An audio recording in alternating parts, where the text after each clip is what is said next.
here we go, guys. So our work is completely complete, guys.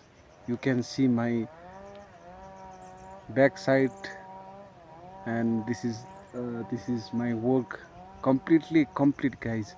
And seriously and honestly say in Nepali, साँच्चै भन्नु पर्दाखेरि चाहिँ यो ढोको चाहिँ स्याउलाले त्यति राम्रोसँग भरेको छैन।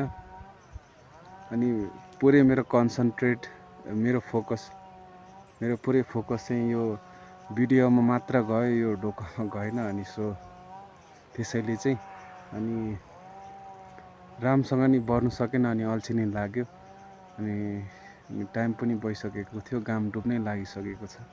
गाइजहरू हेर्नुहुने तपाईँहरू घाम डुब्न लाग्यो, त्यसो भए हेर्नुहोस् फर्केर, म फर्काइदिन्छु। डुब्न लागेको छ घाम चाहिँ। अनि मैले चाहिँ सकिसक्यो।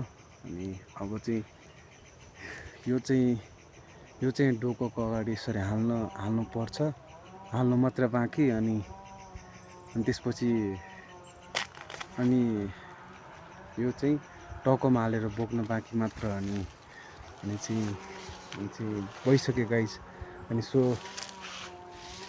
योलाई चाहिँ यसरी लायो भने चाहिँ के हुन्छ थाहा छ गाइस। सो म बोकेर जाँदाखेरि चाहिँ अब मैले चाहिँ यसरी छाम्नु पर्दैन। अनि ठ्याक्कै टाउकोको सिधा हाल्ने, अनि टक्क ठ्याक्कै खनाउने ठाउँमा आएपछि चाहिँ टक्क टाउकोमा यसरी छाम्ने, अनि यसरी सट्ट निकाल्ने, अनि उता फालिदिने। अनि यो चाहिँ लोड गरिदिने साम ठाउँमा, अनि चाहिँ डोको बोक्ने, अनि भुइँमा लडेको यो चाहिँ बोकेर लाने। ओके गाइज, सो हामी चाहिँ जान लाग्दैछौँ।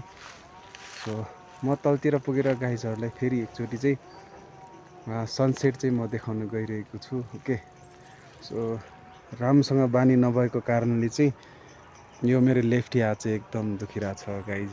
सो यसको लागि मेरो हात दुखाइ भिडियो गरेको कारण, त्यो हात दुखाइ भिडियो गरेको बापत सब्सक्राइब गरिदिनु होला।